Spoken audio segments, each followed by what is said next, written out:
আসসালামু আলাইকুম সবাইকে। সবাই কেমন আছেন? আল্লাহ সবাইকে সুস্থ রাখুক, ভালো রাখুক, এই কামনাই করছি। আজকে আমার ব্লগটা শুরু করেছি চিতই পিঠা বানানো দিয়ে। রান্না শুরু করার আগে আমি চিতই পিঠাটা একটু মাখায় রাখবো, চিতই পিঠার ব্যাটারটা তো ওইটা মাখায় রাখলে হবে কি আপনার জিনিসটা একটু টাইম পাবে, যার কারণে ব্যাটারটা একটু মাখায় রাখতেছি। পরবর্তীতে যেন বানানোর সময় আর তাড়াহুড়া না লাগে কিংবা সুন্দরভাবে হয়ে যায় জিনিসটা। একটু টাইম দিলে একটা জিনিসকে একটু টাইম দিলে, বিশেষ করে এরকম ব্যাটার টাইপের জিনিসগুলোকে একটু টাইম দিলে জিনিসটা সুন্দরভাবে হয়। 10-15 মিনিট একটু রাখতে হয়, আধা ঘন্টাও রাখতে পারেন, কোনো সমস্যা না। আমি যেটা বানাচ্ছি, আমি যেভাবে বানাই আমি 10-15 মিনিট রাখি, আধা ঘন্টা রাখি, আসলে আমার কাজের উপরে ডিপেন্ড করে। আমি যদি হাতে কোনো কাজ থাকে সেগুলো শেষ করে করতে চাই সেটাও করি, আবার 10-15 মিনিট পরেও যদি করতে চাই সেটাও করি। চলেন দেখা যাক আজকে আমার চিতই পিঠা কেমন হয়। আমার চিতই পিঠার ব্যাটারটা আমি গুলায় রেখে, মাখায় রেখে যেটাই বলেন, তো এখন রান্নার কাজ শুরু করছি। তো রান্নাটা শেষ হয়ে গেলে আমি যেন সুন্দরভাবে চিতই পিঠাটা করতে পারি, এই কারণে ওইটা আগে মাখায় রাখলাম। তো চলেন দেখি আজকে আমাদের রান্নায় কি আছে। প্রথমে আমি আসলে একটু পেঁয়াজ কেটে নিছি, আর আজকে আমি রান্না করব ট্যাংরা মাছ। এখানে আমরা যে ফ্রোজেন ট্যাংরাগুলো পাই সেই ট্যাংরাটা বের করছি। আর বাচ্চাদের জন্য বিশেষ করে, ওরা তো মাছ খেতে চায় না, ওদের জন্য তো মাংস রাখতেই হয়। তো সেই হিসেবে আবার একটু শক্ত মুরগিও রান্না করব, বের করছি। তো দেখি আর কি করা যায়। তো আমার আমি রান্না শেষ করে চিতই পিঠাটা চুলায় দিয়ে দিছি অলরেডি। তো এটা হচ্ছে আমার প্রথম ব্যাচ। তো প্রথম ব্যাচেই দেখেন মাশাল্লাহ টুলু টুলু হয়েছে, মাশাল্লাহ। আমি আপনাদেরকে উঠায় দেখাবো যে জিনিসটা কেমন হয়েছে। একটা জিনিস করতে গেলে আসলে প্রথমে মনে হয় হবে কি হবে না, এভাবে বলে তো বসে থাকলে হবে না, তো ট্রাই করতে হবে। আপনি যদি করতে চান, যে কোনো কাজই করতে চান, আপনাকে ট্রাই করতে হবে। একবার না হয় দুইবার না হয় তিনবার, নষ্ট হবে, পরবর্তীতে এমনিতেই হয়ে যাবে। আপনি পরবর্তীতে এমনিতেই বুঝতে পারবেন যে কোন জায়গাটায় ভুল ছিল, কিংবা কোন জায়গাটা কম কিংবা বেশি করতে হবে। তো সেই হিসেবে দেখা যায় যে একটা কাজ করতে করতেই হাতে চলে আসে। কোনো কিছুই তো আর আমরা জন্ম থেকে শিখে আসি না, করতে করতেই হাতে চলে আসে। দাদি, খালা, নানি, চাচি, মানে আমাদের যারা মুরব্বীরা আছে, মা, সবাইকে আমরা দেখেই কিন্তু বড় হয়েছি। আর মেয়েরা কখনোই মায়ের বাড়িতে থাকতে একেবারে হাতে ধরিয়ে কোনো কাজ শেখাইতে হয় না, তারা মা, দাদি, খালা, চাচি এদের কাজ দেখেই শেখে, তাই না? চলেন যাই দেখি, একটু উঠাই কেমন হয়েছে দেখেন। মাশাল্লাহ মাশাল্লাহ, টুলুগুলো কি সুন্দর উঠে আসতেছে, দেখছেন?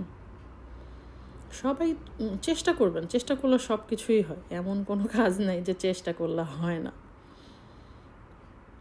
আমি তো ইটালিতে এসেই এই সব জিনিস করছি, কারণ বাবার বাড়ি থাকতে মা করতো, শ্বশুর বাড়ি থাকতে শাশুড়ি করতেন, তো এগুলো তো তখন করতে হয়নি। বাট এগুলো তো আমি আমার মাকে করতে দেখছি, আমি তো হাতে ধরে না করলেও চোখ দিয়ে দেখছি, যার কারণে এখন আমি এই জিনিসগুলো আমার আলহামদুলিল্লাহ ভালো কাজে লাগতেছে। বিদেশে থাকি, একা একা থাকি, তো ইচ্ছা করলেই তো আর দেশ থেকে কোনো কিছু আনা সম্ভব না, কিংবা আমার এখনই খেতে মন চাইতেছে, দেশ থেকে একটা জিনিস আনলেও আপনার তো টাইম দিতে হবে, এমন তো না যে চাওয়ার সঙ্গে সঙ্গেই পাওয়া যায়।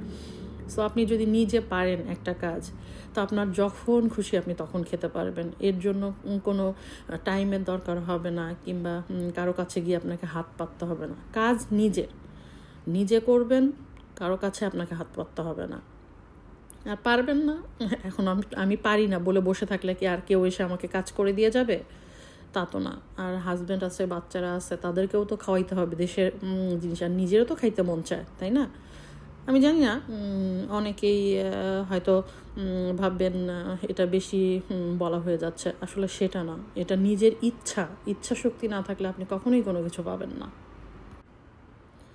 আমার প্রথম ব্যাচ ওঠানো হয়ে গেছে। আমি আবার একটু একটা বাটিতে তেল আর টিস্যু সাইডে রেখে দিই, সুন্দর করে আবার একটু মুছে আবার দ্বিতীয় ব্যাচ দিই। আমি প্রত্যেকটা ব্যাচেই তাই করি, একটু করে মুছে তারপরে দিই। এতে কি হয়, আপনার প্রত্যেকটা ব্যাচ সুন্দর করে উঠে আসে, প্লাস নিচে কালো হয় না পিঠাগুলো বেশি। এই কারণে আমি সবসময় এরকম করি।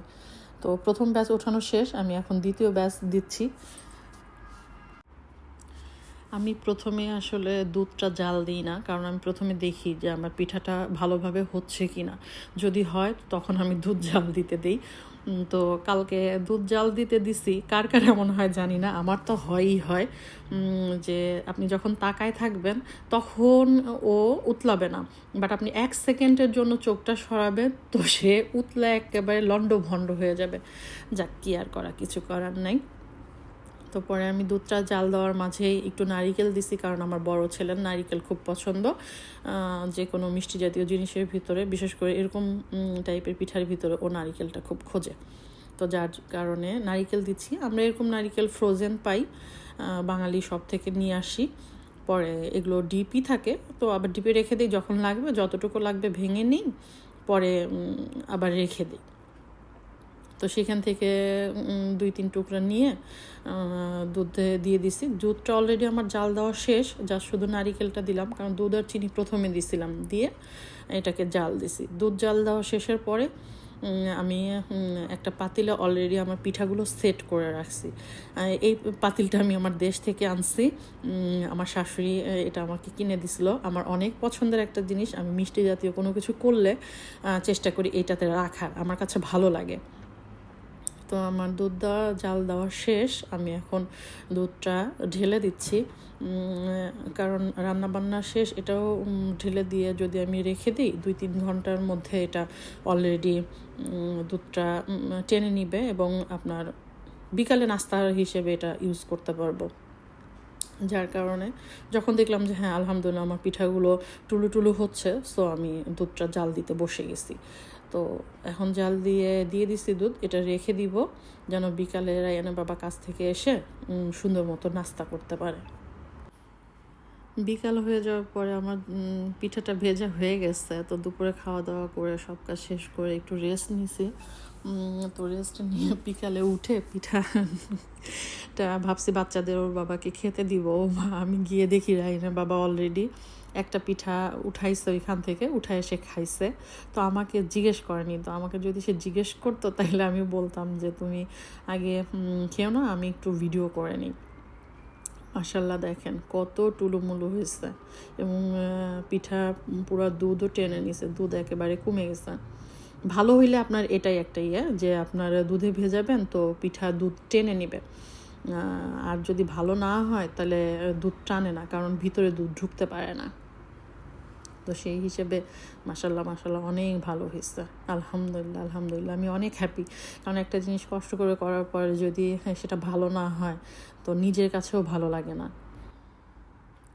তো পিঠাটা ভেজানোর পরে আমি তো কেটে দেখাইছি, কিন্তু আমার তখন খাওয়া হয়নি, বাচ্চাদের দিয়েছি, ওর বাবা আবার নিয়ে খেয়েছে। পরে এখন আমার মনে হলো আমি একটু খেয়ে দেখি। তো পিঠাটা নিয়ে বসছি। মাশাল্লাহ আমার খেতেই মন চাচ্ছে না, আমার দেখতেই মন চাইতেছে যে টুলুমুলু করে গুলোরও শুধু দেখেই যাই, খাওয়ার দরকার নেই, কিন্তু কি খাইতে তো হবে, তাই না? যাক, তো আমি একটা পিঠা নিয়ে খেয়ে দেখব যে ভিতরে পুরোপুরি রসটা ঢুকছে কিনা। যদিও আমি কেটে দেখাইছি আপনাদের যে জিনিসটা প্রপারলি হয়েছে, ভিতরে দুধটা ভালোভাবে ঢুকছে।